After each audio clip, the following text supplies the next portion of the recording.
So a major theme of this comprehensive plan update is to address the city's ongoing housing crisis, both in terms of supply and affordability. You know, I want to make it clear that I've spoken with many D4 residents over the last 2 years, and my takeaway from these conversations is that no one disputes that we need more housing of all types across the city.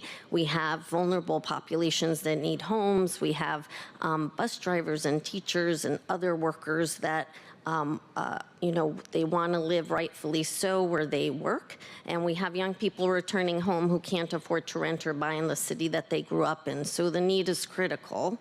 And then, of course, we need to ensure that that infrastructure, transportation, and climate impacts are in place to accommodate for that growth. I will say that I've heard from many constituents in the D4 who feel like they were not, they did not have they were not reached out to. They didn't feel like the proper outreach was there and engagement. And I will say in phase 1 planning, I didn't see that you did sessions with broad constituents like you did in the spring and in the fall. So I'm wondering why in phase 1 you didn't engage the public broadly that way. It seemed a more limited engagement, and so that left people feeling like this process has not been transparent, and that is unfortunate, because I feel like when people feel like government is transparent, they trust government more, and that is something that I've been very concerned about in general.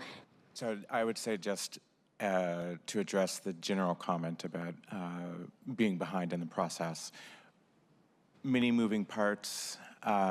We've been working, OPCD has been working very closely with the mayor's office regarding the policy framework and the implications of all the different pieces of the plan, including working with all of our departments, our capital departments and other, to ensure that the policy framework that's built into each of the elements of the plan represents what we really need as a city moving forward.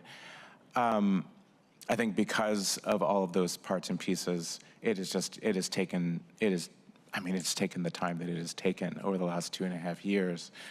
The Growth Management Act also requires, as part of the comp plan, to have these transportation, infrastructure, climate plans. You've talked about required elements. I haven't seen any of those plans or elements.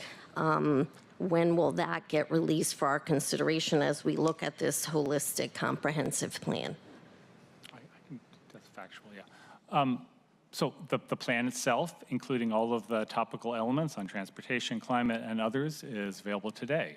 There was a draft available to the public last spring, as I covered in the presentation. There also, the final plan released today also has the appendices, which have quite a lot of information specifically on things like capital facilities needs and transportation and utilities. I know topics that the council is going to be interested in reviewing. So that's available today. We'll be coming back to brief you on that in a later meeting soon, early February. But you'll have some time to review the materials before we do that briefing as well.